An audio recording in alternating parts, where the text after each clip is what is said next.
Chapter 053 Phantoms. The moment Zorian realized that there was a fist flying towards him, he instinctively tried to take a step back to avoid it.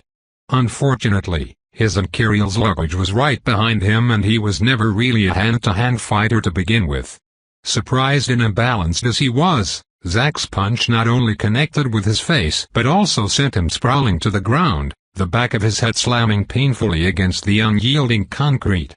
He didn't black out, but the force of the impact still left him in a confused daze for some time. It couldn't have been very long, just a couple of seconds, but when he regained the ability to process what his senses were telling him, he found that his surroundings had absolutely exploded in the brief period of time he was incapacitated. Kiriel was screaming for help at the top of her voice, and she could scream really loudly when she wanted to, while simultaneously kicking and clawing at Zack like a cornered lynx. Zack, for his part, looked very confused and panicked, awkwardly trying to fend off Kiriel's attacks without hurting her while trying to explain himself. Sadly for him, his words were largely unintelligible due to Kiriel's shrill and incessant shouting. The boy seemed to be at a total loss as to how he should deal with the situation he found himself in. In other, less public circumstances, Zorian would have probably stayed on the ground for a little while longer, amused at Zack's predicament and feeling the boy deserved his fate. Served him right for punching him out of nowhere like that. As it was, he scrambled to his feet as quickly as possible while looking around. As he thought, they were attracting a lot of attention from people around them. Everyone in the vicinity was watching the situation, talking and whispering amongst themselves and pointing fingers at them. It was likely that the only reason why nobody intervened into the situation yet was that Zack was visibly losing against Kiriel, making the situation sufficiently comical to put them at ease. Still, that could change any moment now. He was pretty sure he saw a couple of policemen hurrying over in their direction, if nothing else. Best to stop this before it escalated. He shouted for Kiriel to stop and calm down, and was a little surprised when she immediately stopped attacking and retreated behind him. Considering how fiercely she had defended him, he sort of expected her to be harder to restrain. But no, apparently now that he was back on his feet, it was his own responsibility to defend them both. Fair enough. Logically speaking, he was better qualified to stand up to Zack than a 9-year-old girl.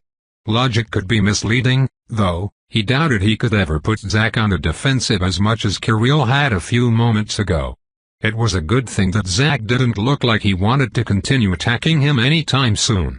Kiriel poked her head from behind Zorian to give Zack one final glare, causing him to flinch slightly, before turning to Zorian and giving him a questioning look. No doubt she wanted to know why this total stranger just punched him in the face out of nowhere. It was a good question. Why did Zack just do that? Hell, if Zorian knew. He had considered the possibility that Zack might be hostile to him when they finally met, yes, but this wasn't really what he had in mind when he thought of a hostile Zack.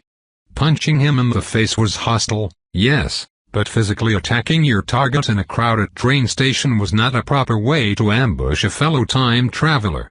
Even Zack should know this. So what was this about, really? Sighing heavily, Zorian ran his hand through his hair in frustration and gave Zack a good hard look. Two things immediately jumped out to him.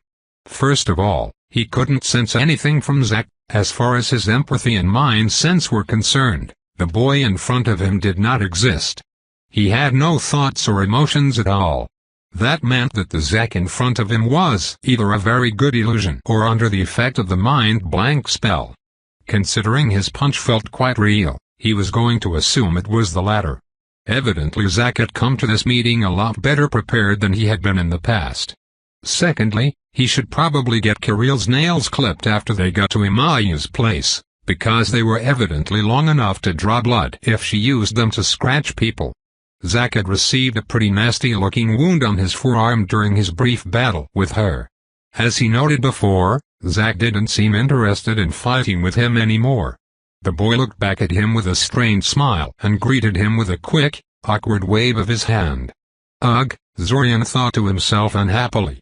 This guy. This, Zorian announced out loud, is all one giant misunderstanding. Yes.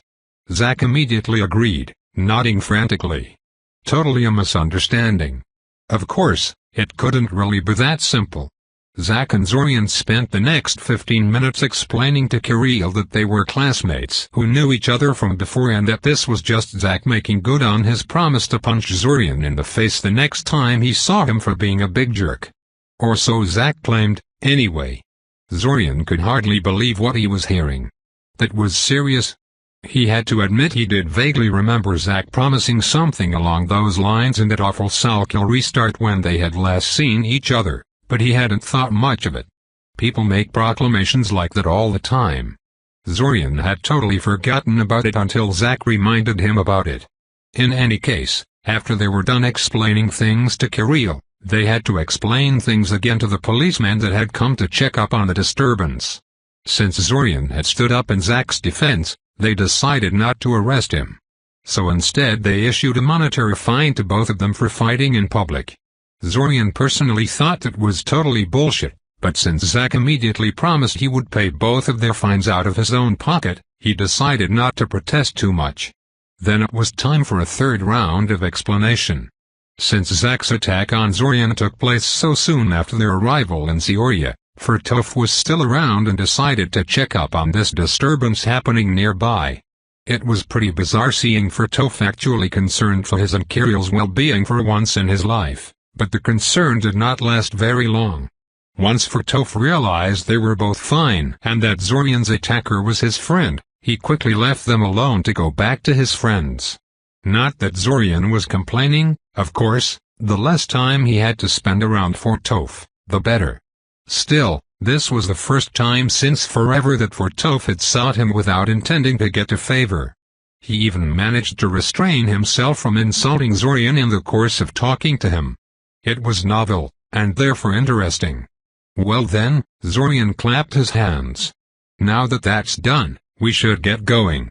Our new landlord is waiting for us, and I want to get somewhere where people aren't staring at us and talking behind our backs. Is he going to come with us? Kirill asked, giving Zack a suspicious look. Yes, Zack confirmed.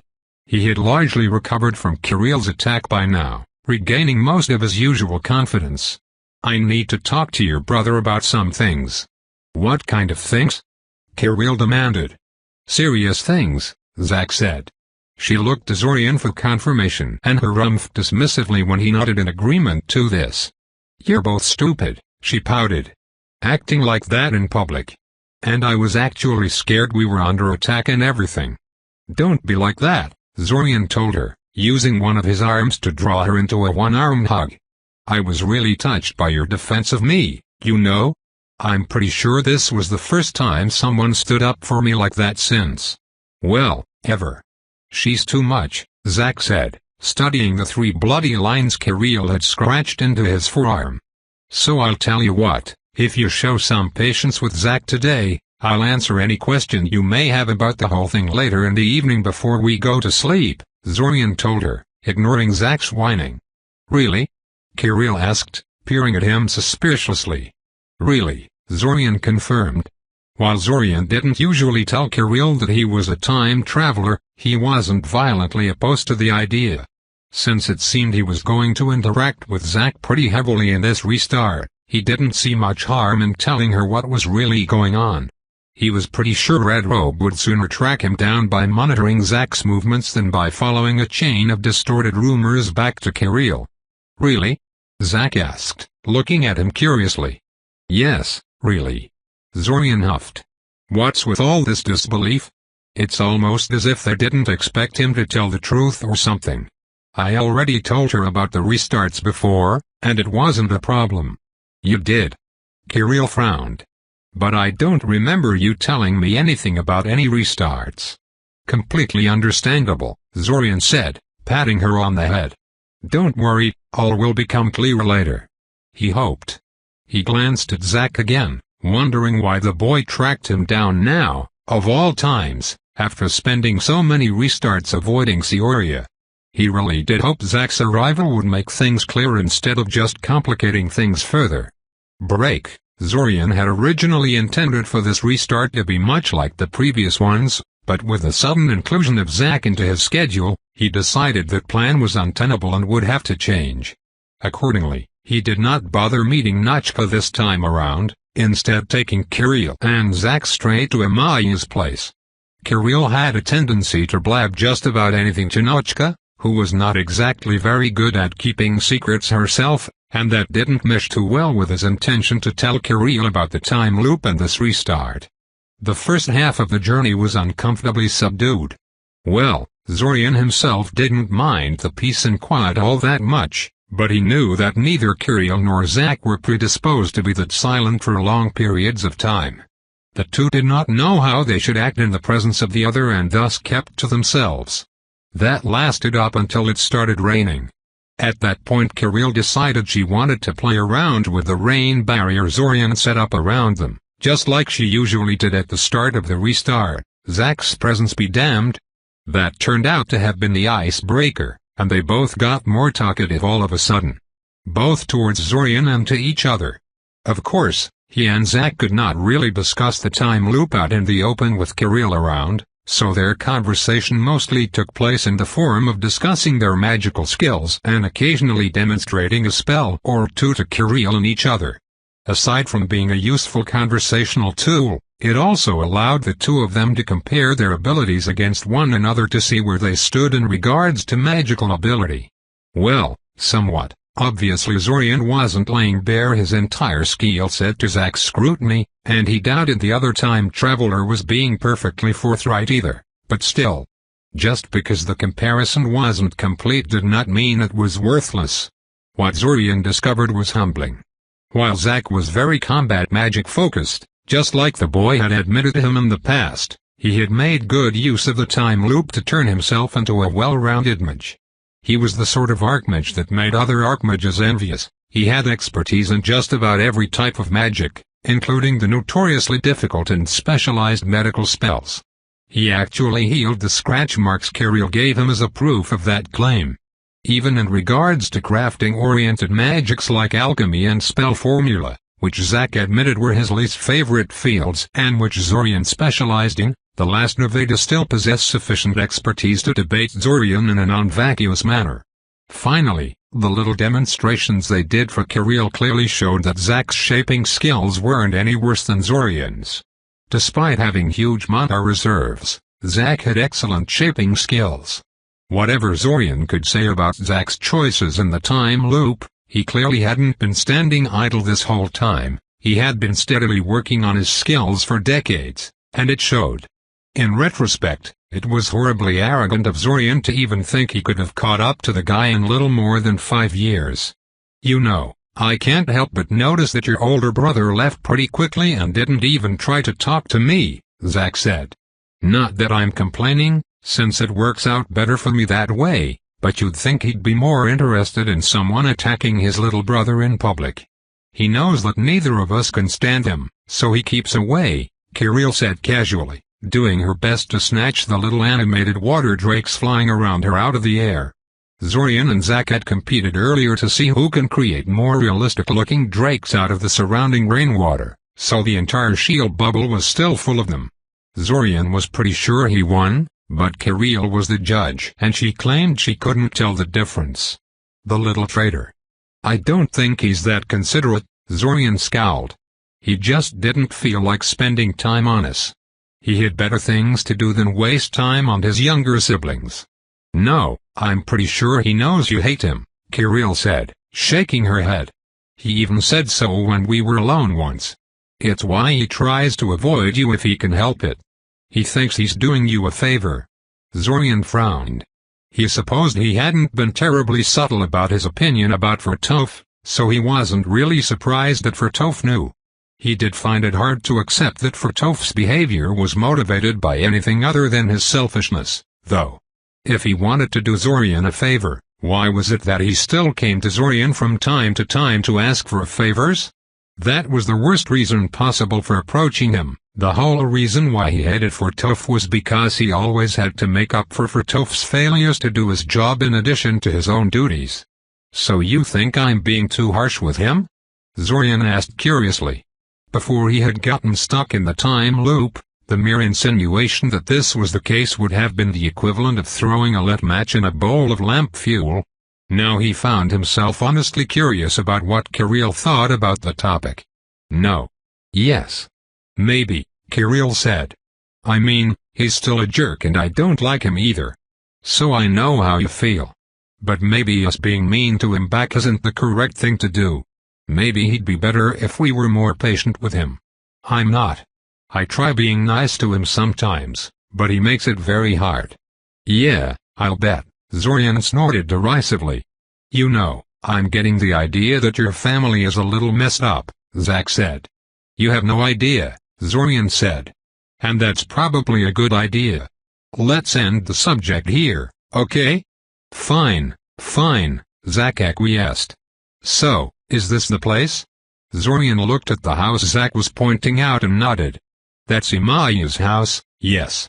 Let me just arrange for everything with the landlord and unpack a little and then we can talk. Do you have a place already lined up? I didn't think that far, Zack admitted. Zorian sighed. Figures. That we'll go to the ruins of the Iranian colony in the tunnels below us. There is already a pretty good warding scheme protecting the place. Oh, so you know where that is? Zack said, perking up. Did any of the spiders survive? Spiders? Kirill mumbled, brows furrowed in thought. Zorian could tell she had been analyzing their every word during the entire walk, trying to figure out what they were hiding. It was both commendable and amusing. No, none, Zorian shook his head. Zack immediately deflated. So it's just the two of us, or? He asked hopefully. Though his empathy could pick nothing from him, Zack wasn't a terribly hard person to read. Zorian realized that Zack really wanted to talk to fellow time travelers. The more of them there were, the better. He must have been very lonely and bored all these years he spent in the time loop. Just let me drop off Kirill at the house and then we'll talk, Zorian said. You better not forget your promise, Kirill warned, jabbing him in the ribs with her bony little index finger. Yeah, she was definitely getting her nails clipped when he got back. Fine, said Zack. I'll wait for you two. Oh no, Zorian said, cutting him off. Do you know what Amaya would do to me if she heard I left a person out here in the rain instead of inviting them inside? And she'd definitely hear, because Kirill is too much of a tattletale to keep her mouth shut. Hey, said Tattletale protested. She won't care that you're a mage and can easily protect yourself against the rain. I'd be hearing lectures and snide comments for days, Zorian said. You're coming inside and introducing yourself to Amaya. And so, with Kirill and Zack in tow, Zorian walked up to Amaya's door and knocked. Break. After an hour or so, once everything had been arranged, Zorian led Zack into the depths of Sioria's underworld. Along the way, Zorian explained the truth behind what happened to Zack. There had been no large number of time travelers, just him and the Iranians piggybacking on him using memory packets. And in the aftermath of their confrontation with Red Robe, the Irania were all dead, Salkilled, according to Red Robe. While Zorian had some doubts about that, it was undeniable that the Irania started every loop dead from that point on. Once they had reached the dead Iranian settlements and Zack had had the chance to study the place for a while, they sat down and began to talk. I tried to find this place immediately after that restart, Zack noted, staring at the nearby Iranian corpse. He was surprisingly shaken by the dead settlement, considering Irania were rather inhuman and he had known them for a very short time anyway. All I found were some isolated Iranian corpses like this one. Those were basically guard posts, explained Zorian. Yeah, I guess. Maybe I'd have tracked it down eventually, but then this. Red Robe tried to ambush me. Zorian perked up. This was the first clue he had about Red Robe's activities in the wake of Zorian's confrontation with him. He attacked you? Zorian asked, leaning forward with interest.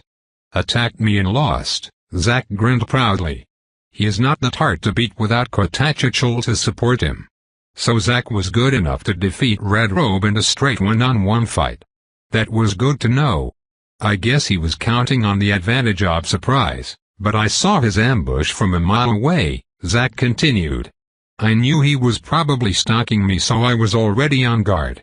Still, he managed to escape in the end, and I didn't really feel safe wandering around these tunnels with someone like that hunting me. I basically left Zorian and hid for the rest of the restart. Did he ever come after you again? Zorian asked. Yes. Once, Zack said. In the very next restart, he tried to attack me at its very beginning. He teleported straight through the wards on my home and tried to kill me while I was still in the bedroom, getting dressed. And he once again fled when you defeated him? Zorian asked. Well, I'm actually the one that fled there, Zack said, coughing uncomfortably. I was still half asleep and in my underwear, okay? I didn't expect him to come after me so early. Anyway, from that point on I have been leaving Zorian at the start of every restart to prevent further surprises like that. Even if Red Robe never came after me again after that one surprise attack. Zorian hummed thoughtfully. He doubted that Red Robe spent all this time trying to track down Zack, so this still did not explain why he had been quiet all this time. But it was interesting information nonetheless. What did Red Robe want from Zack so badly? So, why did you stop hiding now, of all times? And did you really have to punch me in the face like that? Zorian asked sourly. My teeth still hurt from that. Do you even have to ask? Zack scoffed. You have been stuck in this time loop along with me for gods know how long, and you never came to me about it. No, worse than that, when I came to talk to you, you played dumb and did things on your own behind my back. You deserved a good punch in the face just for that. Zorian fiddled with his glasses awkwardly. Okay, it did sound kind of bad when he said it like that. But he had good reason for behaving like he did. He really did. But you know, I understand, Zack continued. I got played like a drum by that red-robed fucker that's looping along with us. He messed with my mind and was probably monitoring me somehow. You're sure he's not doing it right now, right? Zorian cut in with a question. I know how to shield myself from tracking magic, Zorian, Zack said frostily. Better than you, I imagine. It's just that I usually didn't bother with it, since I thought I was the only person aware of the time loop, so why bother? Ever since at night, though, I've been layering non-detection spells on myself constantly. The asshole hasn't managed to track me down once in all this time. I doubt anyone can. I can, Zorian noted. But then again, I seem to have an advantage that Red Robe does not seem to possess. I'll trust that you know how to protect yourself. Zack gave him an unreadable look. Almost without thinking, he tried to focus his empathy on the boy to get a better feel for his emotions, only to suddenly remember that Zack was under the effect of mind blank when he felt nothing at all from the boy. Yes, Zack could definitely protect himself if he wanted to. You'll tell me about that later, Zack said, shaking his head. Anyway, sorry for snapping at you. I'm still kind of angry at myself for getting screwed over by Red Robe. I get a little testy about the subject. But anyway, I understand. It was dangerous to just talk to me directly with Red Robe lurking in the background. I still think you should have talked to me, but I can see why you'd think otherwise. I can even understand why you left that night without bothering to explain anything to me, considering what ended up happening. Zack gestured towards a nearby Iranian corpse for emphasis. So I decided to leave you alone for a while. Even once it became obvious that Red Robe was no longer after me, and had essentially disappeared into thin air as far as I could tell, I stayed away so as to not attract attention to you. Just in case Red Robe was somehow watching, despite all my precautions. I figured you knew what you're doing, and once you were ready, you'd come to me so we could tackle the time loop and this Red Robe guy together. How did he expect Zorian to track him down if he purposely made himself as untraceable as possible? Never mind, he'd ask that question some other time. Best not to interrupt the boy now. And then you pulled that crap in the last restart, said Zack, anger leaking into his voice. You're finally making a move, and in a big way too, triggering the invasion several weeks early, but you made no attempt to involve me in any way. How can I not be angry? How can I not want to punch you in the face? Do you think so little of me? Just because you saw me brought down by two incredibly powerful opponents, one of which is a 1,000-year-old lich, you think you can, Zack, listen, that wasn't intentional, Zorian said hurriedly, trying to stop Zack from getting too angry. He had a feeling he was going to get another punch in the face if he let the boy get going too much. I never intended that restart to blow up like that. The whole thing was a mistake. It escalated way beyond what I was comfortable with, but I was curious and, did you even intend to contact me? Ever? Zack asked him bluntly. Yes. Absolutely, Zorian confirmed. Probably after this very restart. Zack leaned back in surprise, giving him a surprised look. Oh, he said, anger draining right out of him. Well, if that's so, then it's probably good I came to you when I did, isn't it? I'm kind of in the middle of something important, Zorian sighed. I really should be focusing on that. Hell, I should have been focusing on it in the previous restart too, instead of messing around with the Askew Mansion and the invaders, but I can get really stupid sometimes. That's why I only wanted to contact you after this restart. If it's so important, why not let me help? Zack asked curiously. It's not something you can help me with, said Zorian. Remember those memory packets the Arania used to retain awareness between restarts? Well, here's the thing. He then launched into an explanation about the matriarch's memory packet and how he had been trying to hone his Arania memory interpreting skills to a high enough level to understand its contents. This also led to a discussion about Zorian's mind magic abilities. Zack was clearly uncomfortable with mind magic, which made sense considering how it was used against him. After some internal debate, Zorian offered to have a look inside Zack's mind to see what exactly Red Robe had done to him. But Zack predictably refused. He admitted that he didn't really trust Zorian that far yet, and maybe never would. Zorian was just glad the other boy didn't take offense at his offer. So if I understand you correctly, you're attacking isolated Iranian patrols in order to practice memory reading skills on subdued Arania, Zack said. Yes, Zorian confirmed. And you think I can't help you there? Zack asked incredulously. Zorian, you're a total idiot. Zorian fumbled, not sure how to respond to that. Zorian, with my help you would not need to waste time stalking isolated patrols. We could just walk up to the main Iranian settlement and take them all head-on, Zack told him. I've done that before. I didn't just spend all these past months keeping out of Red Robe's sight, I've also been investigating things on my own, such as searching for other Iranian webs around the continent to see if they can help me. Except that I'm not psychic like you and they can be incredibly dismissive and rude to flicker minds like myself. I've been attacked plenty of times, and I know exactly how to fight them. They are no match for me at all. The power disparity is so big I can actually focus on incapacitating them instead of aiming to kill, even when they attack in groups. With my help, you could have had hundreds of Iranian practice dummies every week, maybe every day. It largely depends on how fast we can find new webs to target. Zorian stared at Zack for a few seconds before swallowing heavily. That was a good point. He hadn't even considered that. Well, what's done is done, Zack shrugged. But I'm here now, so you have no excuse to keep being stupid. When do we start? Break. In the end, Zorian decided there was no reason to delay things. They would be going after their first web the very next day. In the meantime, he went back to Amaya's place and talked to Kirill. She claimed to believe him when he said he was a time traveler, but Zorian could sense she wasn't entirely convinced yet. Even after he recreated a stack of her drawings from his mental storage and showed them to her. Though that part did seem to make his story a lot more plausible to her. I'm relieved, she told him before going to bed for the night. You were so nice to me, it was really scary. I was afraid you were replaced by some kind of shape changer. Go to sleep, Kiri, Zorian sighed. The next day Zorian located one of the smaller webs in the vicinity of Seoria and took Zack there.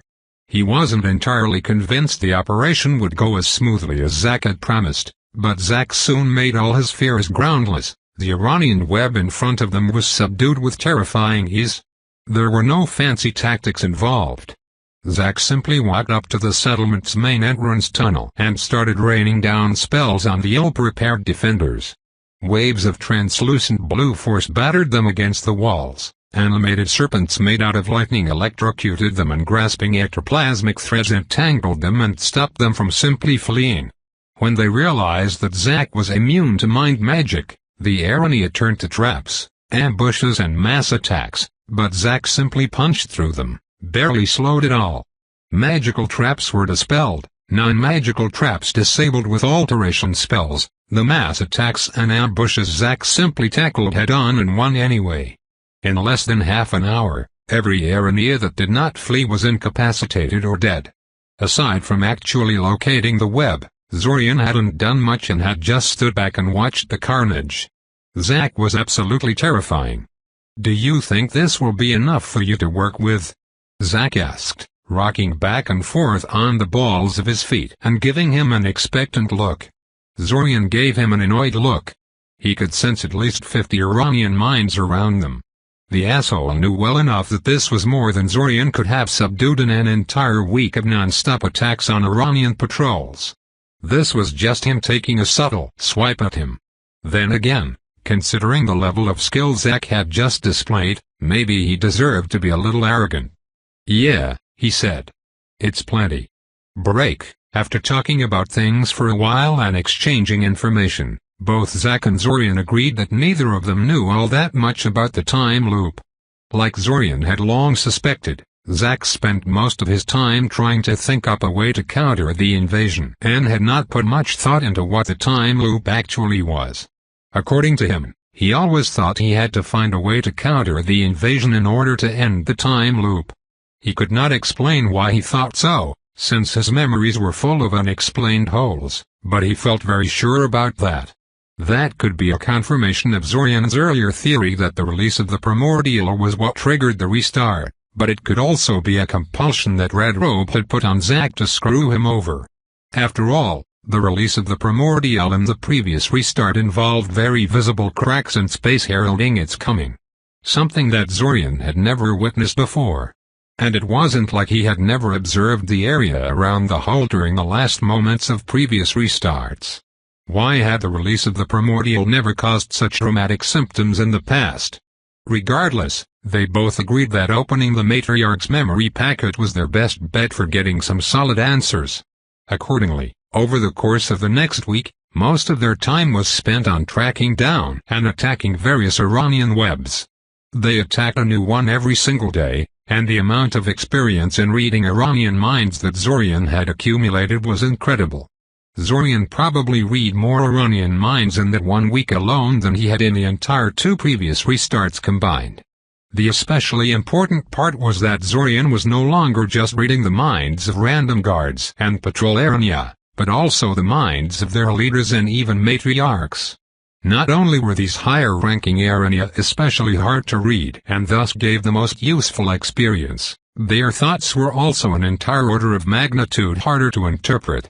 There seemed to be a method among Araña to turn their mental powers inward onto their own minds, and most higher-ranking Araña had at least some expertise in it. Zorian wasn't exactly sure what those techniques were designed to accomplish, but they altered the thoughts and perceptions of the user immensely. As a matriarch of a powerful web, Spear of Resolve was doubtlessly a user of these techniques as well. If Zorian had tried to interpret her memories without having taken this into account, he would have likely been in for a nasty surprise. On Monday, when classes began, Zorian visited Xvim's office to try and bring him into awareness of the time loop again. In the previous restart, Xvim had been very suspicious of him and his overtures hadn't gone anywhere. It was difficult to know how much that had to do with his approach and how much of it was a product of all the arrests in Seoria at the time, but Zorian was not taking any chances this time. He suspected he had tried to move a little too fast in the previous restarts, so this time he was more conservative. He waited until Xvim was in his office before visiting him, tried to reduce his arguments to bare essentials, and then finally handed him the code the man made him memorize. Xvim still told him to come back on Friday in the end, but Zorian had a feeling things would end up working better this way. He was right. On Friday, Xveen tentatively accepted his story and once again decided to help Zorian grow by honing his dimensional magic and shaping skills. For now he just tested Zorian's abilities to see where he stood, but he promised to have something more substantial for him next week. Considering how busy this restart promised to be, Zorian was perfectly fine with that kind of pace.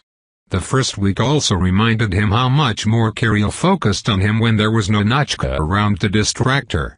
Without a friend of similar age to spend most of her time with, Kirill focused most of her attention on trying to monopolize Zorian's time as much as possible. He had almost forgotten how clingy and annoying she could be, and now resorted to building all kinds of magical toys for her to amuse herself with and leave him alone for a few minutes. Thankfully, she liked puzzles, and there were a lot of magical puzzles described in old spell formula books. Mages loved inventing them for some reason. Later in the week, when Kale and Kanna moved into the house, some of that attention shifted onto Kanna. In the restarts where Zorian introduced Kirill to Nachka, Kanna inevitably ended up as something of a third wheel to the two of them. They played with her, sure, but in any group of 3 people, someone was going to get pushed to the side. And Kanna was much younger than Kirill and Nachka, and silent to boot. He kind of suspected that Kanna was happier with just Kirill around.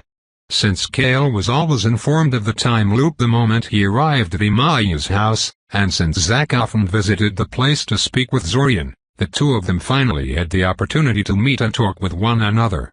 Although they did discuss the time loop a little, Kale had yet to fully absorb the content of his notebooks. That was getting harder and harder as the number of past restarts and the number of notes in them increased. So that didn't really get anywhere.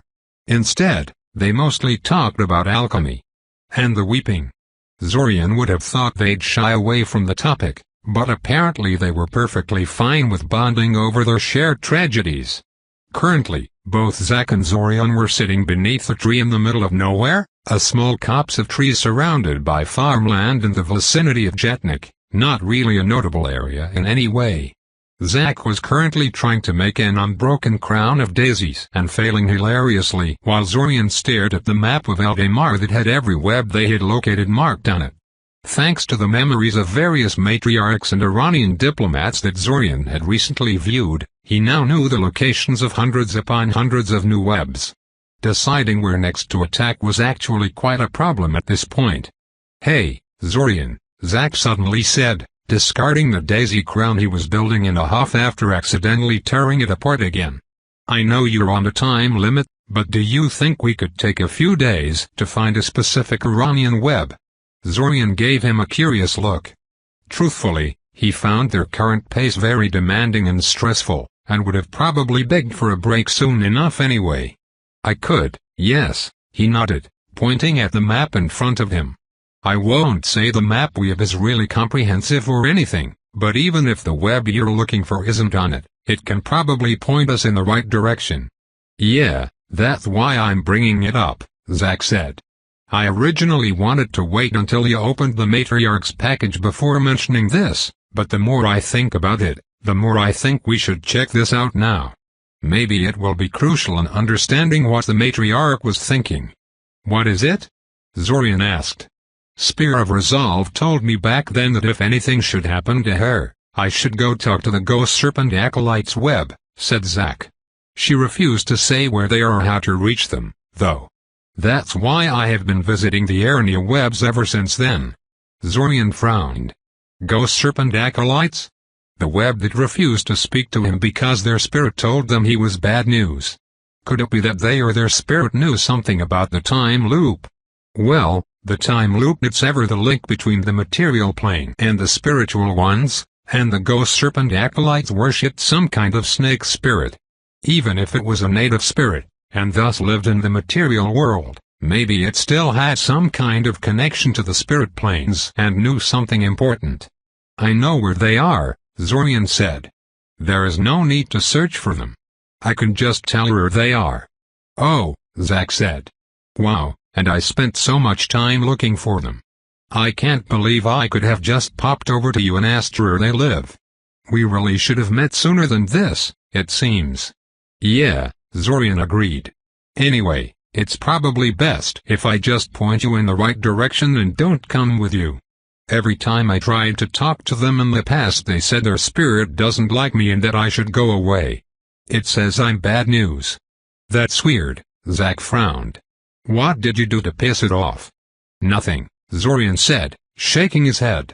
I even tried visiting them soon after the restart began, before I ever interacted with any Arania. They react exactly the same way. I don't know what's up with that, but it's best if you go there alone and don't give them any indication we know each other. After listening to Zorian's directions, Zack immediately teleported away to meet with the ghost serpent acolytes and Zorian himself returned home to wait for him and get some much-needed rest. However, it was only several hours later that Zack returned to Sioria as well and came over to Amaya's place to talk to him. He walked up to the table Zorian was sitting at and sat down next to him, an unreadable expression on his face. They wouldn't see me, Zack said. Their spirit says I'm bad news. Really? So we're both bad news, Zorian hummed, tapping his fingers against the table. Did they say why you're bad news? No, Zack shook his head. Do you think we should just attack them and read their memories? Zorian asked. He was all for being considerate, but it was obvious at this point that the ghost serpent acolytes held some important piece of the puzzle in regards to the time loop. No, Zack said quickly. If they know we're time travelers, perhaps they have some method of perceiving the restarts. Attacking them might forever sour their opinions of us. Maybe we try going there at the same time and refuse to leave until they agree to speak with us. Zorian arched an eyebrow at Zack. What? Zack defended himself. It's worth a try. Don't underestimate the effectiveness of being annoying for extended periods of time. In the end, Zorian agreed to go along with Zack's plan of annoying the ghost serpent acolytes into talking with them. He notified Kirill and Amaya that he'd been gone from the house for a while and then left with Zack to visit the suspiciously judgmental web. The moment they approached the Iranian settlement, they were immediately ushered inside. Zack and Zorian gave each other an incredulous look and tried to ask their Iranian guides why they were admitted so readily when Zack was turned down earlier in the day as bad news. They were simply told that the ghost serpent wanted to see them and that they neither knew what was happening nor cared. They just did as they were told. Eventually they were led into a large circular cavern filled with water. There was a large rocky outcropping jutting from the center of this miniature underground lake, and a stone bridge connected the entrance to the cave to this rock. The ceiling of the cave was covered in small clumps of glowing white crystals, giving it an appearance reminiscent of the night sky full of stars, and the waters of the lake were dark and still. All in all, the cave gave off a very eerie feel to Zorian. Floating in the middle of this underground lake, just above the rocky outcropping, was a giant, milky white, translucent snake. The only spot of color present on the ghostly serpent were its eyes, which had a soft pink glow. Spirit names were often very fanciful and poetic, but it seemed that the ghost serpent was exactly what it advertised itself as. The moment he and Zack entered the cavern, the ghost serpent focused its large slitted eyes on them. A wave of pink light rippled across its ghostly scales, traveling out from its eyes and down to the very tip of its tail, and then it spoke. "Leave us, leave us, leave us," it said, its voice soft and melodious, not a trace of a hiss in the pronunciation. Why it felt the need to repeat the order 3 times was anyone's guess, since the Arania immediately began leaving the chamber after it had instructed them to leave. The ghost serpent waited for the Arania to leave and seal the entrance before it began to speak again. "How?" it demanded. "How can there be 2 of you? I know the rules well enough, only one can enter and only one can leave." "We don't know what you're talking about," Zack protested, folding his hands across his chest. "Why don't you start from the beginning, okay?" "You cannot order me," branded one.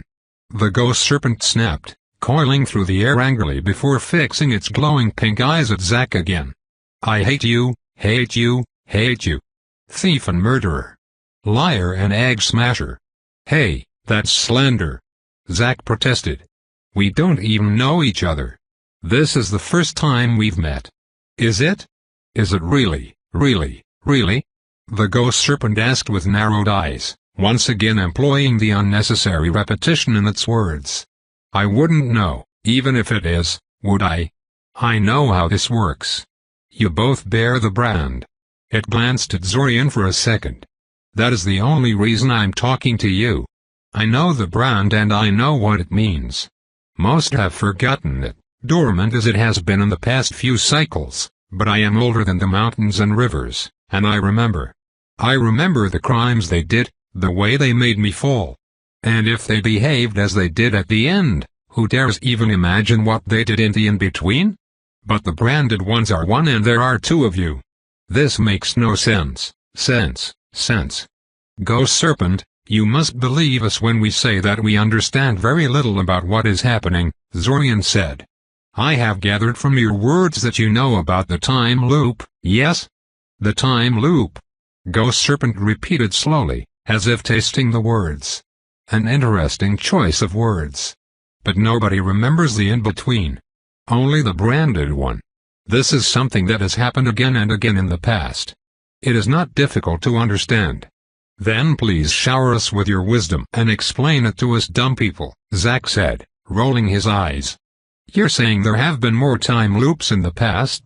Zorian asked hurriedly, before Zack had the chance to piss off the Ghost Serpent for good. Fortunately, it seemed that while the Ghost Serpent knew about the time loop, it did not actually retain the memories between restarts.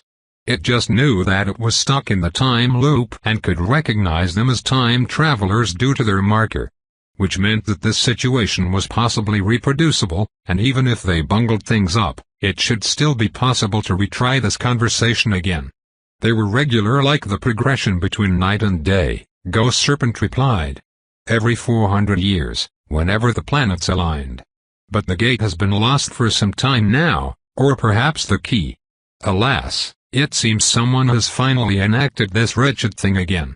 May he burn in the molten heart of the world forever, ever. The Ghost Serpent writhed in the air for a moment, seemingly overcome with anger and outrage at the person responsible for the time loop. Then it focused on them both once again and spoke. I remember. Do you not? It asked. Do not answer, I can see it on your faces. I do not understand how the brand can be shared, but clearly it has happened. I do not wish to talk to you anymore. Please, O great spirit of this cavern, Zorian knelt, hoping that flattery and some humility may buy them some time. I can see you have been wronged grievously by the branded ones in the past. We do not dispute your grudge. But we have been thrust into the time loop unknowingly and without any say on our behalf. Flattery is good, but useless here, the Ghost Serpent said. I know how this works. You will come here again and again, sucking me dry of any knowledge and wisdom, learning of my fears and weaknesses, and you will take until there is nothing else. The only thing to do is not to engage you at all. What can you do to me, after all? Today I die, and tomorrow I live once more. We just want to know how this time loop works, Zorian said. Yes. Zack agreed. Just tell us what is happening here. If we are really the evil masterminds you imagine us being, then you'd be telling us something we already know anyway. Ghost Serpent hovered in the air silently for a while, considering the request. Very well, it said eventually. But after that, you must leave. And if you have any honor at all, you will never visit me again. Even after I have forgotten. We promise, Zack said easily. Zorian couldn't help but wonder if the boy really meant it. After all, the Ghost Serpent could be such a useful source of information. Promises are but wind, but they are better than nothing at all, Ghost Serpent said. Watch closely.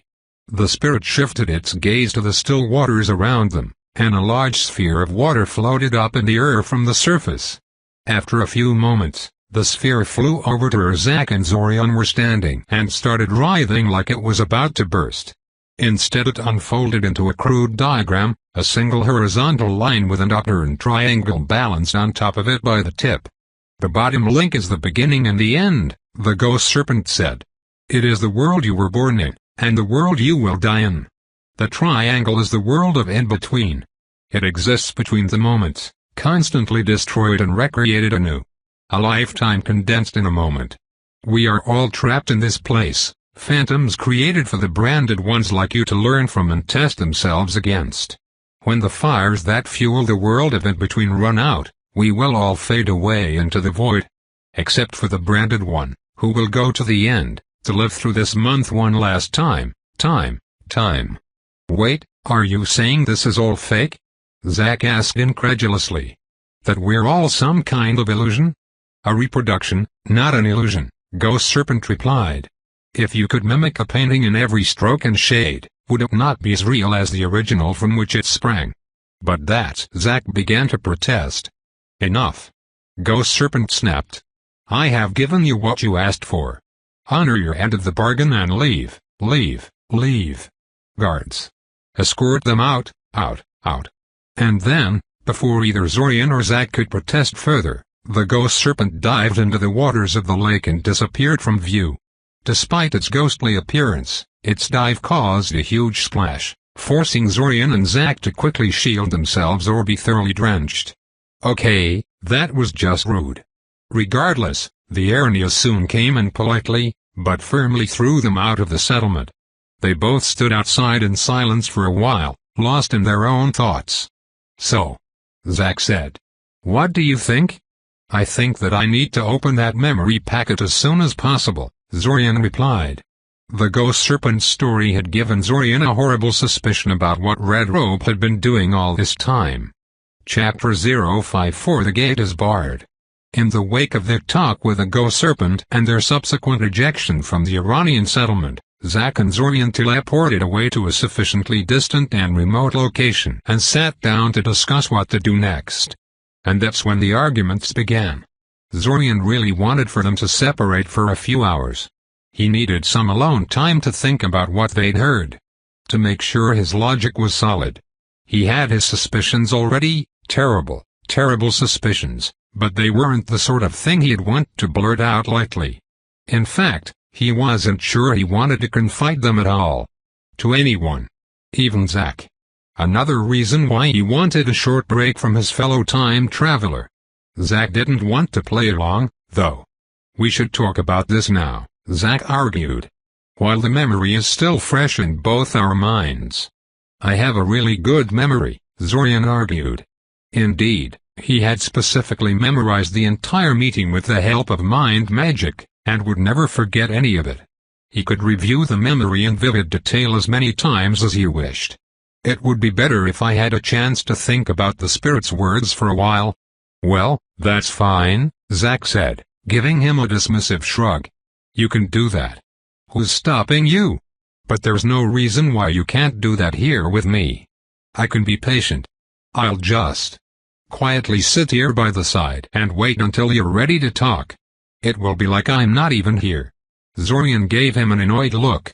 He had serious doubts about Zack's ability to sit quietly like that for extended periods of time, and even if he could, it wasn't the same. There was no way Zack didn't know that. Look, Zack said, matching his annoyed look with his own. I know how this goes. If I let you get away now, you'll use that time to think up some stupid story to throw me off with. You know something. I don't know anything for certain, Zorian protested, shaking his head. And frankly, if I wanted to keep my suspicions to myself, I wouldn't have bothered to invent some kind of elaborate lie to deceive you. I would have simply refused to tell you anything. Zack shifted uneasily for a moment. Okay, he said. I guess I was being a little unfair there. Sorry. But still, you aren't seriously considering just leaving me in the dark, are you? After I informed you of that stupid snake and helped out with your mind magic training.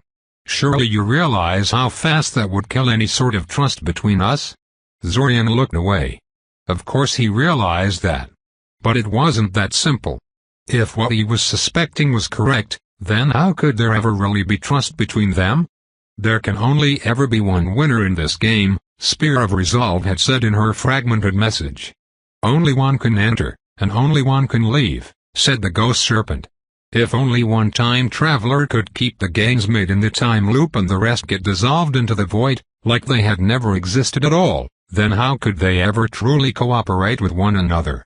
Any alliance would just be a temporary convenience, inevitably ending in betrayal.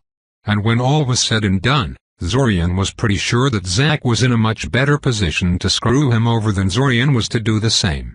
The time loop seemed to recognize Zack as more legitimate, if nothing else. Still, while a big part of him screamed at him to keep quiet about his theories at all costs, there was a small but equally insistent part of him that argued against keeping Zack in the dark. This situation seemed strangely familiar to him. After a while, Zorian realized what was bothering him. The idea of him hiding this sort of knowledge until he could be sure, and Zack being bitter at him for doing so.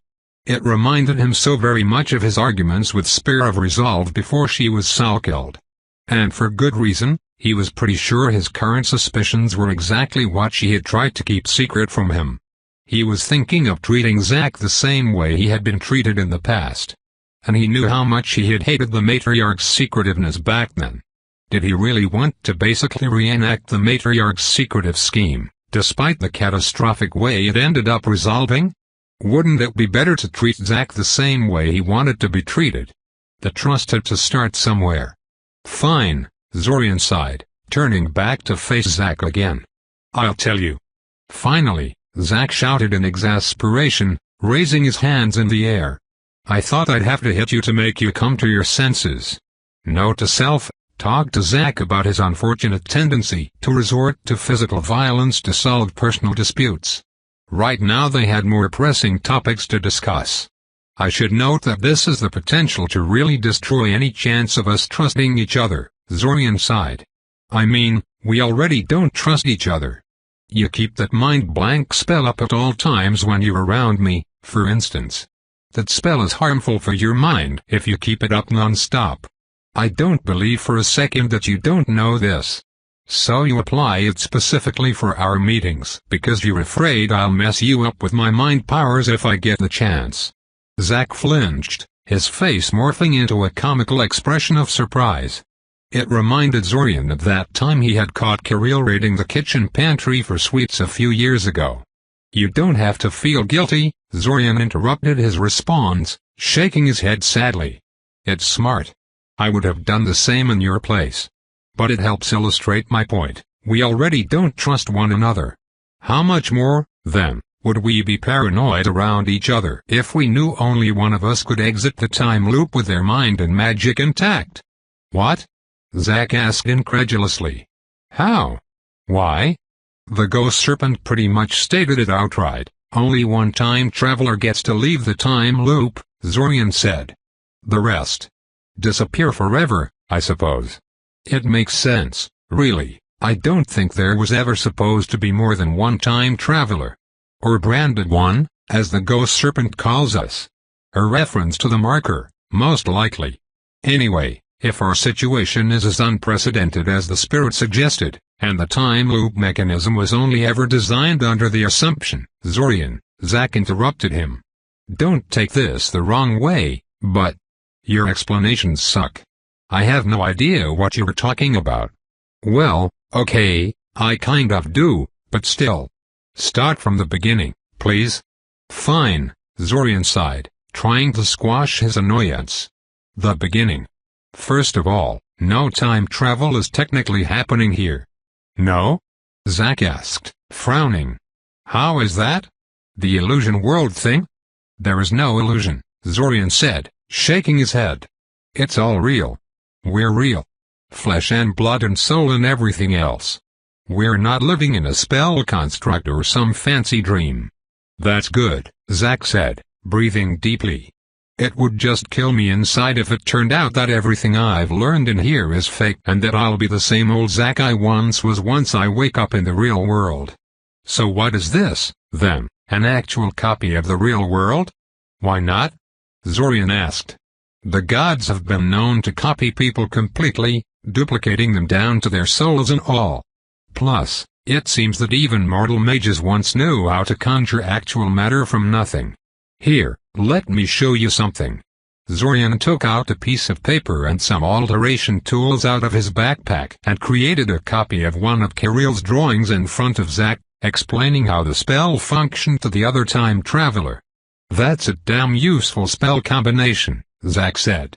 I can't believe I never learned about it in all this time. This would have made so many things easier. Yes, well, I can teach you how to cast the spells later, Zorian said. Anyway, this is what I believe the time loop is essentially doing, albeit on a much greater scale. Whatever is behind this took a blueprint of the world, much in the same way I did with Kale's notebooks and my little sister's drawings.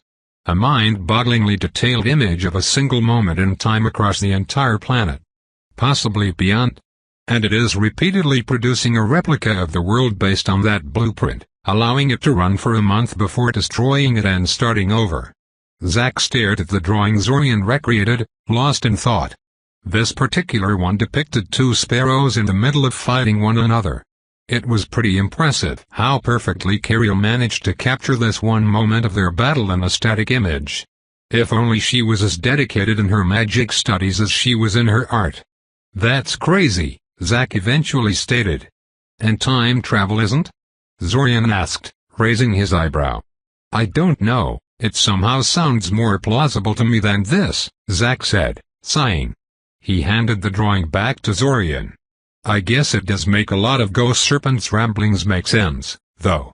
But here is what doesn't make sense. If our original world is real, and this copy we're living in is also real, where are we exactly? An entire world takes up a lot of space, after all. In a pocket dimension, I'm guessing, Zorian answered. I have no proof, but hear me out. It is clear that, in order for this whole setup to work, we have to be under an insane amount of temporal acceleration right now. Otherwise, how could only a moment pass in the real world while we spent decades or even centuries in this looping world? Ah, I get it, Zack said. It's not that the time doesn't pass in the real world while we're here, it's just that time flows so fast here that barely any time has passed in the real world. Exactly, Zorian said. But this sort of temporal acceleration is on a whole other level than even the best temporal acceleration facilities currently in existence. Yes, so? Zack shrugged. Compared to copying the whole world, that seems pretty underwhelming. I guess, Zorian agreed.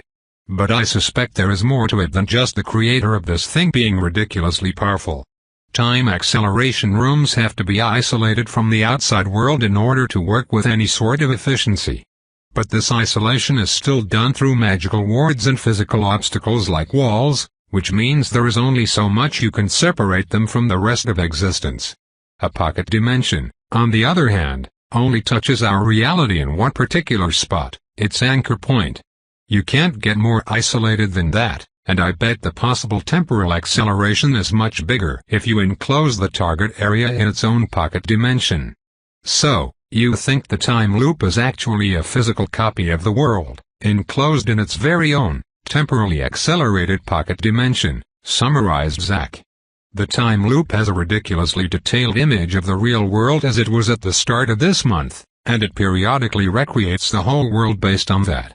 Yes, Zorian confirmed. I'm only guessing all this, but it fits with what I found out so far. And here I thought this thing couldn't possibly be any crazier, Zack complained, burying his face in his hands. After a second or two he straightened up again and looked at Zorian. So how does this affect us? How is this different from this actually being a time loop? For one thing, it means that ensuring a perfect month is impossible, Zorian said. You can't live through one loop, decide you really like how it turned out and then end the time loop and continue on from there. If you want to do things for real, you have to leave the time loop. You will then be flung back at the beginning of the month to try everything one last time. Okay, that is an important difference, Zack admitted. Secondly, the Zorian Arania will almost certainly be alive and well in the real world, continued Zorian. If everything here is a copy, and the pocket dimension is deliberately isolated from the real world as much as possible in order to facilitate temporal acceleration, then it's unlikely that anything done to people in the looping world affects their real-life counterparts. He could always kill them again in the real world, though, Zack pointed out, frowning. I doubt he can, Zorian said. I don't think the spell actually kills souls. I think it simply marks them in some way, letting the time loop mechanism know it should not recreate them at the beginning of the new restart. If the time loop is, as the ghost serpent believes, some kind of training mechanism, then it makes sense to include a function like that into it. It allows the branded one to get rid of impassable obstacles by removing them from the loop entirely. What? That's so unfair, Zack complained. Why does he get such an ability and I don't? You might have had it at some point, Zorian thought to himself. It's quite possible Red Robe got it from you and then wiped your memory of a spell. Do you think it might be possible to unmark them somehow? Zack asked. It's nice that the Arania aren't permanently gone, but it would be nice to have their help within the time loop too. I don't know, Zorian said. It depends on what exactly has been done to them. There is still another issue. Yes? Zack asked curiously. Considering what the time loop really is, I don't think we can just passively wait for the mechanism to run out of power, Zorian said. It seems likely to me that staying inside the looping world once it runs out of power equals permanent destruction. If we want to survive the collapse, we have to deliberately leave this place before it's too late. Which is a problem, since neither of us knows where the exit is or how to access it. Zack stared at him in shock. It seemed he hadn't really considered this possibility. And on top of that, the ghost serpent said only one person can exit this place, Zorian sighed. Meaning that the moment one of us leaves the looping world, all the other time travelers still inside are dead. Erased out of existence, really. We don't know this, Zack protested. How would the stupid snake know something like that anyway? You heard what it said, it has no memories of anything that happened during previous time loops. It could be making things up to divide us. It certainly hates the branded ones enough to try something like that. Still, what if the spirit is right? Zorian asked. What if only one of us can win this? Then neither of us leaves until we figure something out, said Zack immediately, straightening his posture. He gave Zorian a direct and determined look. We'll figure out a way to get both of us out alive and well. There must be a way. Though the boy was immune to Zorian's empathy due to his mind-blank spell, Zorian could still feel the passion behind his words. Zorian had to give it to him. Zack could be very inspiring when he wanted to be. Unfortunately, there was a very important detail he had forgotten. The thing is, Zorian noted quietly, it's not just the two of us who are here. Red Robe is in this world as well. Zack paused for a moment, not saying anything. Shit, he finally concluded. Yes, Zorian agreed. I think I know why we haven't seen any sign of him in all this time. You think he's trying to leave? Zack asked, fear creeping into his voice. It's what I'd do in his place, Zorian said. He thinks there is an unknown amount of other time travelers plotting against him, at least one of whom is a better mind mage than he is, and you have effectively slipped from his grasp. Why take the risk of confronting all that when he can just leave the looping world and erase all his enemies out of existence in the process? He's been in this place long enough that he's probably gotten most of what he wanted out of it, anyway. Damn it, Zack swore, kicking a nearby rock in frustration and beginning to pace around the place. Damn it. Why? Why is it always like this? I finally get some answers about this shit, and of course I'm 3 steps behind some asshole who is doing his best to screw me over. Zorian, please tell me you have some sort of idea where the exit is. This is just a wild guess, but I suspect it might be in the time magic research facility beneath Cioria, Zorian said. Spear of Resolve was very insistent on making sure I learned its exact location, putting multiple redundant copies of that section of the map. There must be something important there. That's great, Zack said, brightening up. When can we go there? Zorian snorted derisively. Not for a long time. The place is insanely well secured.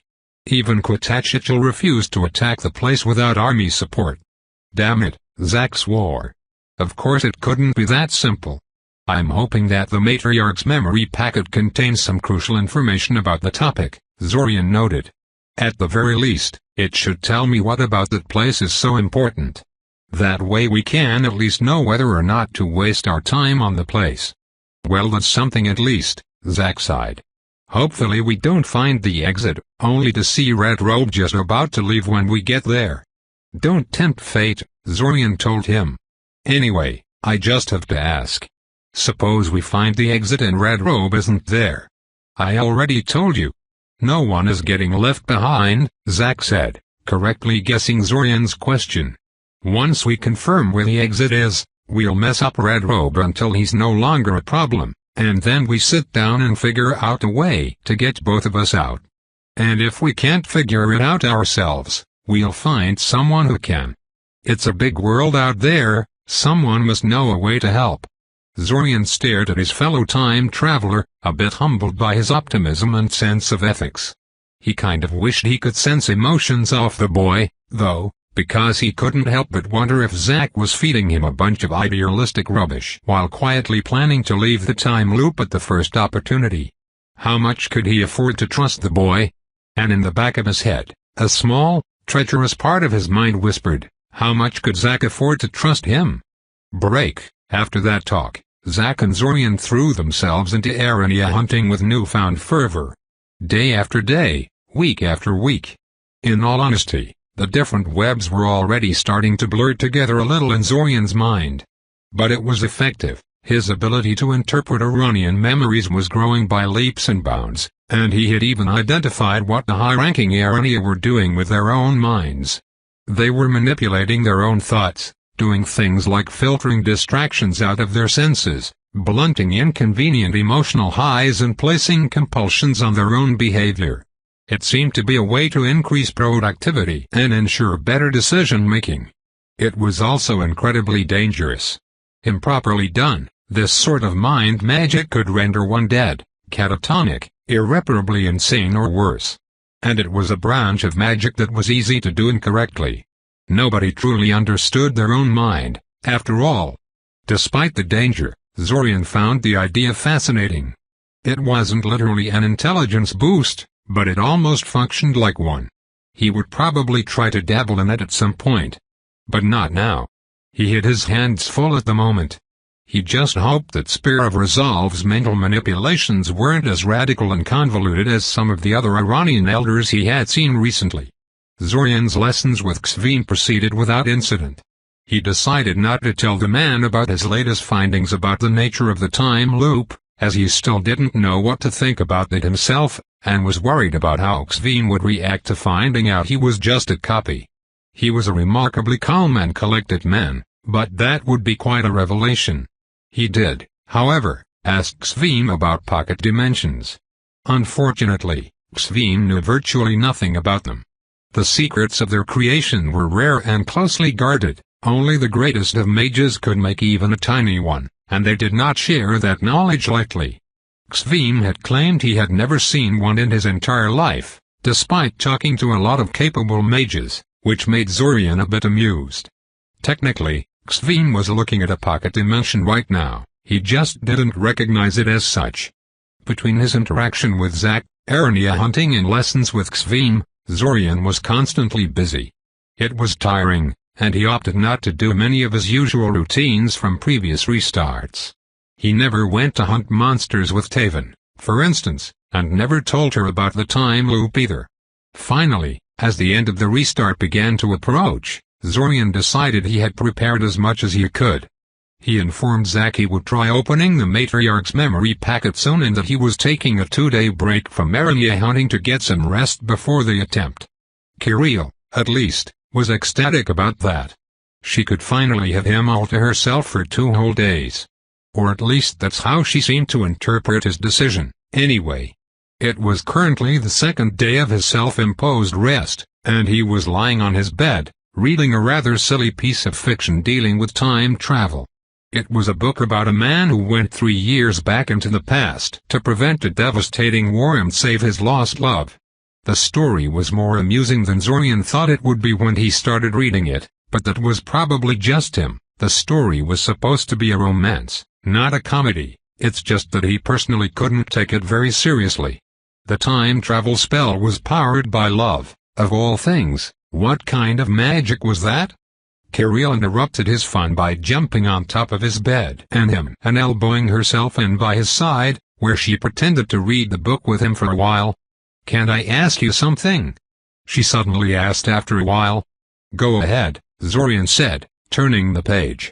Kirill quickly stopped him and turned the page back where it was. Huh? Maybe she actually was reading along. "Do you always bring me along when you go to Sioria?" she asked. "Oh. That question again." "No, not always," Zorian admitted. "Why?" she asked immediately, outrage creeping into her voice. He could tell she kind of expected that answer, but definitely didn't like it. "Because it's dangerous," Zorian admitted. "Zack isn't the only time traveler beside me. There is a third person looping, and he is after us. Truthfully, the sensible thing would have been to never bring you along." "No," Kirill protested. "But I'm just too damn nice to do such a thing," Zorian finished. "Mom says that praising yourself is in poor taste," Kirill informed him. Zorian gave her an annoyed look and promptly dropped the open book on her face. She sputtered indignantly for a moment before lifting the book and trying to use it as a bludgeon against him. She gave up quickly when she realized it wasn't very effective. And when she noticed Zorian was trying to distract her from her questions. "Why don't you call the Mage Guild on this guy if he's so dangerous?" she asked. "Because he's a time traveler and they would be of no help," Zorian said, rolling his eyes. "I doubt I could even get them to believe me. And even if I could, it would just be a huge clue for the jerk as to where he can find me." "That sucks," Kirill declared. "Yup," Zorian agreed. She fidgeted nervously for a moment, setting the book down beside her on the bed. "Am I of no help?" she asked. "You help keep me sane," Zorian told her. "That's it. I totally defended you from Zack back at the train station," she pointed out huffily. "Okay, you definitely have a point there," Zorian admitted. Even if he hadn't been in any real danger, Kirill's actions were still glorious. "But really, what are you getting upset about? Are you afraid if I don't bring you along every single restart, I'll get bored of you or something?" "Yes," she admitted. "Damon and Fertov both went to the academy, got themselves new friends and forgot all about us.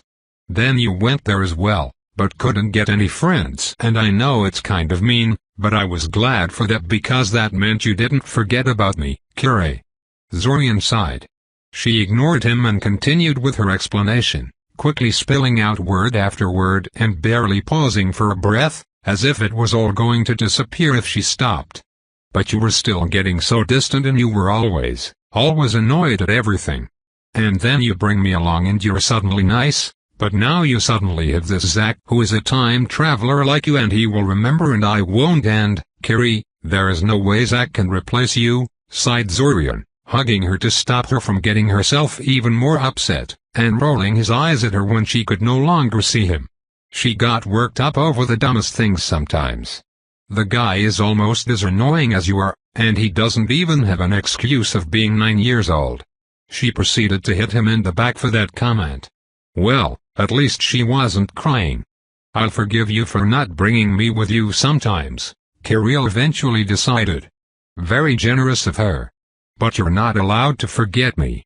"Sure," he agreed easily. What kind of request was that anyway?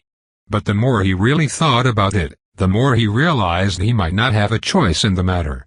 If Red Robe decided to leave the time loop and collapse this entire world behind him, what would the future have in store for him and Kirill? The real Zorian and Kirill, that is, since the Kirill he was looking at was just a copy, same as he was. And that was another thing. He was just a copy of the real Zorian. If he found a way to return into the real world, what was going to happen to the original? Ugh. He was getting a headache just thinking about it. He'd kind of have preferred it if the time loop simply switched his soul with that of the original. That would mean he was killing the original Zorian by exiting the time loop, but this looping world had effectively killed hundreds of such Zorians already, so what difference would one more make? Would the original Zorian agree with such assessment? Would he accept that it was okay for him to die so that a future version of him might live? In all honesty, probably not. But there was no way that would stop him from performing the switch if he had to. Tomorrow he was going to finally open the Matriarch's memory packet. He really hoped it had the final pieces he needed to figure out this puzzle once and for all. "Break." "All right," said Kale, handing him a vial full of glowing yellow liquid. Inspecting it closely, Zorian could see that the glow was not uniform, but instead came from tiny glowing motes swimming inside the liquid. "This is the potion I was talking about. The potion of self-awareness. It's meant to improve a person's ability to block out distractions and focus inwards. It's typically used to help train people's ability to sense their mana reserves and souls, but I suspect it will be helpful for this type of mind magic as well." "How reliable is your information about this stuff?" asked Zorian suspiciously, swirling the liquid inside the container. "Did you test it somehow or?" "This is what my teacher used to help train my abilities," Kale said. "It definitely works for its intended purpose. And while I'm not entirely sure it will help you in your task, it definitely won't hurt to take it. Zack volunteered to test the potion a few times, so I know for the fact it doesn't interfere with mind magic." He pointed towards the boy in question, and Zack promptly gave Zorian a thumbs up and a bright smile. "Ugh. The jerk refuses to drop his mind blank around him for any reason, but he blithely drinks a bunch of strange potions made by a junior necromancer he just met. Sometimes he just didn't get that guy." "Fine. Here goes," said Zorian, quickly downing the liquid. Almost instantly, Zorian's mind sharpened to an incredible degree while, paradoxically, the outside world began to feel distant and indistinct. It wasn't that his senses suddenly grew worse, because they were as sharp as they ever were, but what they were telling him suddenly became a lot harder to focus on. He stopped struggling against the effect and let his mind turn inward. He could sense his heartbeat, his muscles shifting as he fidgeted in place, the blood coursing through his veins. He could sense his mana reserves and the way they reacted when he tugged at them. His personal soul sense, normally so faint and sluggish to respond, suddenly seemed much easier to understand. Damn. Why hadn't he asked Kale for something like this earlier? This would have been incredibly useful back when he was trying to develop a personal soul sense. No, he couldn't get distracted. He discarded these visions and instead dived into his own mind where the matriarch's memory packet stood. He did not feel the same sense of increased clarity this time, probably because his mind magic was already too good for the potion to improve, but that was okay. He mentally grasped the decaying memory packet and began to carefully take it apart. Not carefully enough, it turned out. The packet, already on the verge of falling apart completely when he began, couldn't tolerate Zorian's still somewhat inexperienced touch. It violently burst apart, momentarily dazing Zorian with a burst of confusing images. Some kind of defense mechanism, maybe. And the memories contained within began to rapidly fade away from his mind. Swearing internally at his failure, Zorian scrambled to access some of the memories before they all faded away. Previously, Zorian had been hoping that Spear of Resolve hadn't delved as deeply into the mental self-manipulation as some of the other Iranian elders had. Now he could safely say he was an optimistic fool. The memories currently floating in his mind spoke of an absolute master in the field that made all the other expert Iranians look like total underachievers in comparison. Spear of Resolve seemed to have found a way to turn part of her mind into a magical calculator, could somehow temporarily separate her mind into multiple parallel threads of thought, and could integrate perceptions of multiple Iranians into a unified, coherent whole. And that was just the stuff he could figure out in the short time he had been given. Even if Zorian had been given several extra years to get better at reading Iranian memories, he doubted it would have helped him interpret the memories locked inside the memory packet. And yet, despite all of this, there was one particular memory that Zorian could easily understand. Because it had been made understandable specifically for him.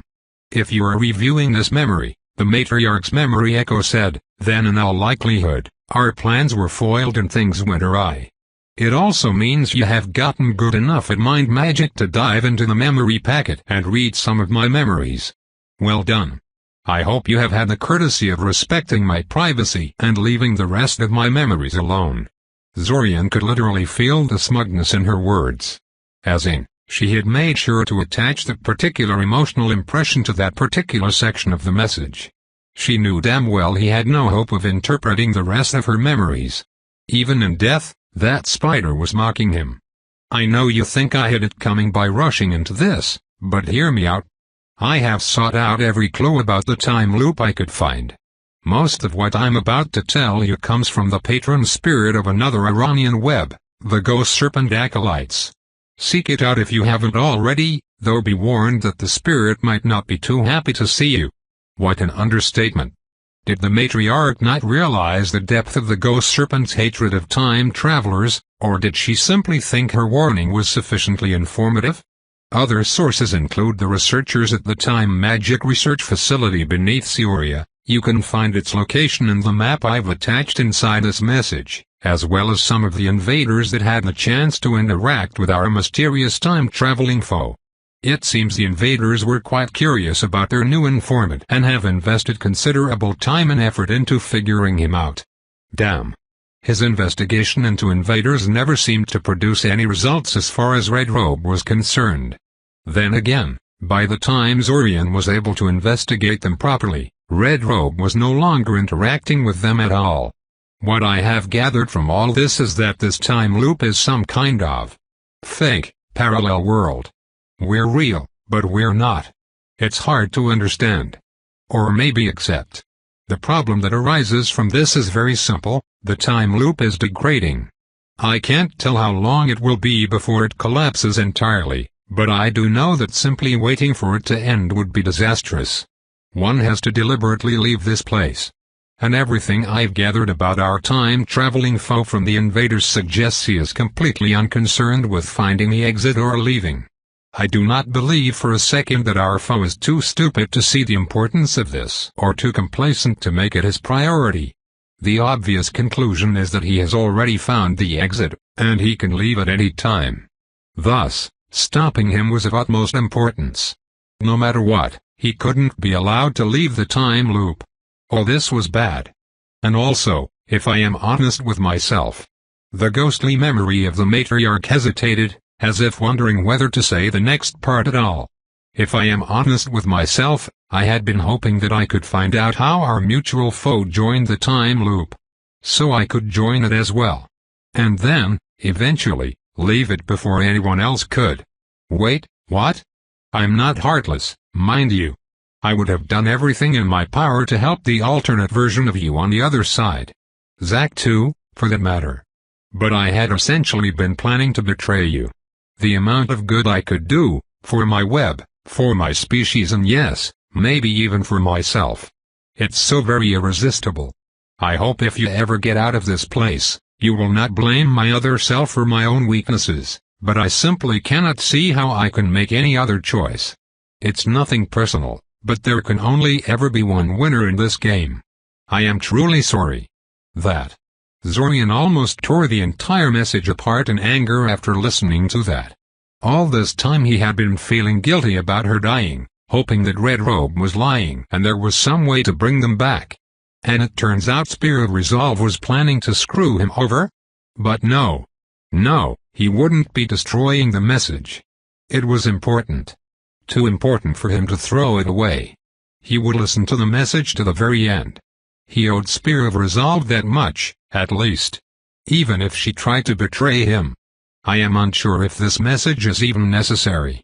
But if the time loop can so casually create copies of us, it can surely destroy us just as easily. Our foe clearly has deep knowledge of how the time loop works. Thus, this message. I hope it won't be necessary, but just in case, I put in a map to point you towards the invaders' bases and, more importantly, the Time Magic Research Facility deep beneath Syria. I am rather sure the time loop exit is located there. It is an ancient artifact called the Sovereign Gate. You can find its legend in various books easily enough, I'm sure. The security is high, but you will find a way to access the facility peacefully at the end of this message. The gate did not react to me no matter what I did, but maybe it will to a proper time traveler like yourself. Otherwise, you may have to find the key to get it to open. This is bad, since, if I have interpreted the Ghost Serpent's ramblings correctly, the key consists of the 5 imperial treasures of the first Akosian emperor. The ring, the crown, the staff, the orb and the dagger. These items are all lost, likely scattered across Mycena. You'd have to conduct your search on a whole other continent. I didn't think it was possible, even with the help of something like working Bakura gates, so I didn't put too much effort into tracking down rumors surrounding them. After that was a map of Sioria's underworld, largely identical to the one he already had but with the various holes in his version filled out with relevant information. Finally, the matriarch gave him information on the government inspector that had the authorization to access the time magic research facility, to check up on their work and make sure they weren't wasting government funding. According to the matriarch, the man was not even a mage, and was easy to impersonate. Which was how she had gotten access to the place. Aside from the prearranged message, he did not get anything else out of the memory packet. But truthfully, the message was already a little too much for him. The matriarch's plans to betray him, the fact that Red Robe might have figured out a way to leave a long time ago, the stuff about the key in the end. Eventually the effects of the potion wore off and he found himself drawn to the world around him again. Both Zack and Kale were eager to see what he learned from the packet and Zorian did his best to tell them about his findings. All except for the way Spear of Resolve planned to betray him. That felt a little too personal at the moment. The unanimous conclusion was that they had to access this time magic research facility as soon as possible.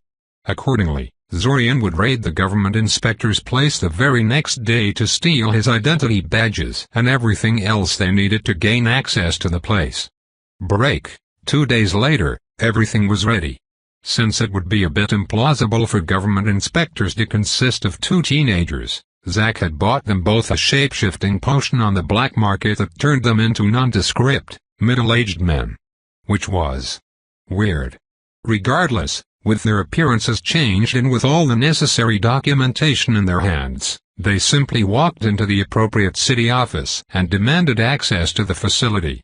Zorian had been worried that Spear of Resolve had been insanely lucky on her own try and that somebody was going to call their supposed superiors to confirm their orders and identity. But no such things happened. They weren't even suspicious about the fact that there were 2 of them when there should have been just 1. Zack, being an idiot, actually asked them about this. Zorian was about to wipe their memories and shout at him, but it turned out they saw nothing wrong with his question. Awful security. You must be new, the guy talking to them said. That place gets inspected constantly. The royals are afraid someone is going to steal their precious sovereign gate, so they check up on it constantly. That's why there's so much security around the place. Honestly, I don't understand why the researchers tolerate it. If I was in their shoes, I'd send the damn thing back to the royal treasury so I can work in peace. I bet it isn't even the real thing. After that, they were directed to a fancy magical elevator on the edge of the hole, which took them down to the facility in question. Along the way, they passed next to the various other, less secretive research facilities. One of the armed guards that rode along with them was talkative and wouldn't shut up about them. Zack actually engaged the man in conversation, which was nice, because it allowed him to stay silent without looking too rude. The other guard was as silent as Zorian. The 2 of them shared a friendly eye roll with each other in regards to the 2 gossips next to them and then ignored each other for the entire ride. Finally they reached the place, passing through 2 more armed checkpoints that merely glanced at their papers before shooing them inside, and then they were finally inside. They were greeted by a pair of researchers, one middle-aged, and one that couldn't be more than 18 years old in Zorian's estimation. They offered to give them both a tour of the place, and were quite surprised when they accepted the offer. We don't often get inspectors that are actually interested in our work, the middle-aged man commented. He had introduced himself as Grant Claus earlier. Most just want to see the Sovereign Gate to see it's still there and intact, and then leave as soon as possible. Oh, we definitely want to see the Sovereign Gate as well, Zack said, smiling. We just thought it might be interesting to see what else you have got down here. Of course, Crampton said. Rest assured that we have been taking good care of it. We're grateful to the Crown for allowing us to study such an amazing artifact. You don't believe it's a fake like everyone else seems to? Asked Zorian curiously. I'm not sure if it's the Sovereign Gate of historical legend, Crampton admitted. but it is surely a genuine artifact from the age of gods. Over the next hour, Cranton and Red, his younger assistant who mostly let Cranton take the lead, led Zack and Zorian through the facility to demonstrate their work. Zorian could tell that Cranton was absolutely ecstatic to give someone he considered influential a tour of the place, despite his subdued attitude. He wanted more funds and support from the Crown, and thought that pandering to them might help him get it. There were 3 main portions of the facility. The first was a series of 3 black rooms. The first and smallest was reserved for experiments on plants and animals, while the 2 bigger ones saw human use. The second portion dealt with combining alchemy and temporal acceleration in various ways. Finally, the third and last part was based around a large black cube about 4 meters long on each side. There was a door-like depression on the side of the cube, but Cranton explained that they had never managed to get it open. Carved into this door was a very familiar geometric diagram, a horizontal line with an upturned triangle balanced on top of it. "There it is," Cranton said, sweeping his hand towards the black cube. "The Sovereign Gate. Despite the legend surrounding it, we believe it is some kind of powerful time acceleration room rather than a literal gate to another world. Sadly, we have never really managed to activate it. I had high hopes that the upcoming planetary alignment and the resulting amplification of dimensional magic might be the key to getting it to work, but no such luck. Shame." "Amazing," Zack said, staring at the cube with an unreadable expression on his face. "Yes," Cranton agreed. "It's hard to believe something like this had just been gathering dust in the Nevada family treasury for countless decades.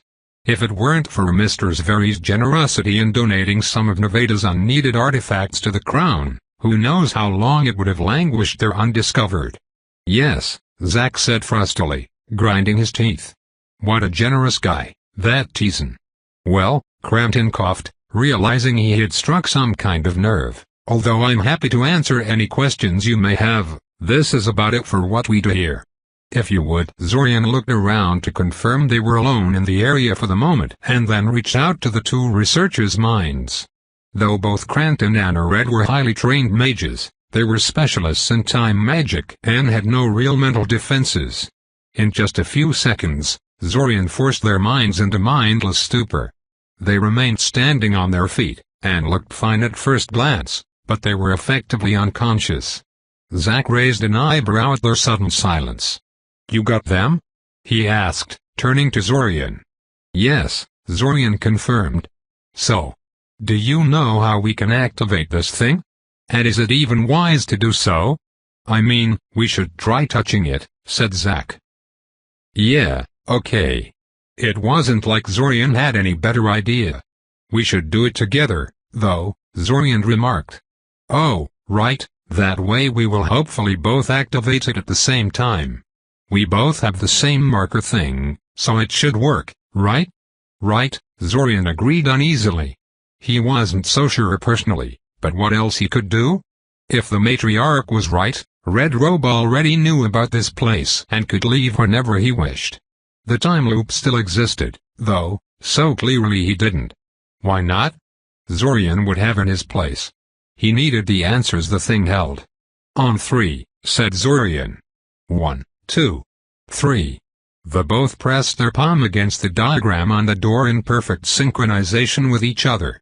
2 seconds passed. "Nothing is happening," Zack complained. "Damn." "No," Zorian frowned. He could feel something reaching out from the cube in front of them, trying to access his marker. Asking for confirmation? "I could feel something." "I don't know if you can feel your own marker yet." "Not really, no," Zack said. "Well, anyway, I think if I just..." He flipped one of the switches on his marker. The mysterious force reaching out from the cube immediately rushed into him. Everything went black. Zorian half expected to wake up uncertain again, with Kirill jumping on top of him and wishing him a good morning. But he didn't. He was instead floating in a black, featureless void. And Zack was right beside him. "Whoa. What happened?" Zack asked, looking around. "Where are we?" "The cube wanted me to give it confirmation of some sort," said Zorian. "So I said yes. And here we are." If we're permanently stuck in this void because of you, I'll never forgive you, Zack warned him. You would have done the exact same thing in my place and you know it, Zorian said. Well yeah, but aren't you supposed to be the paranoid, sensible one? Agreeing to unknown requests from a mysterious ancient artifact sounds pretty stupid to me. Before Zorian could say anything, another person popped into existence in front of them. No. Not a person. The entity in front of them was vaguely human-like, but that was clearly just a crude facade. It wore no clothes, but that was okay because it had no genitals, body hair or anything else other than smooth skin.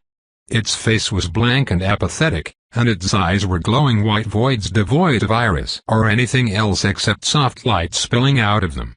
Welcome, controller, the entity said, its voice soft and emotionless. Zack reacted faster than him. He immediately reached for his spell rod, only to find it effectively glued to its holster. Checking himself, Zorian noticed his own spell rod suffered similar fates. In fact, his very clothes seemed to be glued onto his skin, and though he could feel his mana reserves, he didn't seem able to manifest any of that mana at all. Who are you? Zack demanded. What is this place? I am the guardian of the threshold, the entity said, as apathetic as its face. And this is the control room. I don't think this is a physical place, Zorian noted. Notice how your clothes seem to be a part of your body. Hey, you're right, Zack said, frowning as he tried to roll up his sleeves and failed. We're some kind of projections, Zorian said. As is the entity in front of us. They both stared at the entity in front of them. It seemed to interpret their attention as some kind of prompt. What is your request, controller? The Guardian asked. Can we leave this place? Zorian asked. Of course, the Guardian agreed easily. Do you want to do that now? By leave, we mean go back to the bodies we're being projected from, Zack clarified. The answer remains the same, the Guardian easily responded. What about leaving the time loop? Zorian asked. Time loop? The Guardian mouthed uncomprehendingly. Its eyes flashed for a moment before it refocused on them again. I'm sorry, but the gate is barred. What? Zack protested. What the hell do you mean the gate is barred? The controller has already left the time loop, the Guardian explained. It's not possible for anyone else to leave. There was a brief silence as Zack and Zorian processed this claim. But I thought we were the controller, Zack protested. You are the controller, the Guardian agreed easily. But you just said the controller has left the time loop, Zorian frowned. He has, the Guardian confirmed. Why is the time loop still in existence, then? Zorian asked. The time loop cannot end while the controller is still inside a time loop, the Guardian said. So the controller has left the time loop, but you can't end the time loop because the controller is still in the time loop? Zack asked incredulously. Don't you realize how stupid that sounds?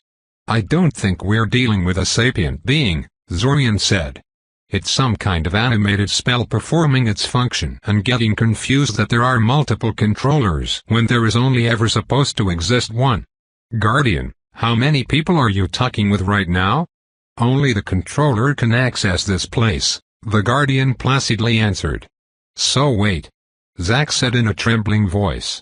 You're saying Red Robe has somehow tricked the control room into thinking he's the controller of the loop, Zorian sighed.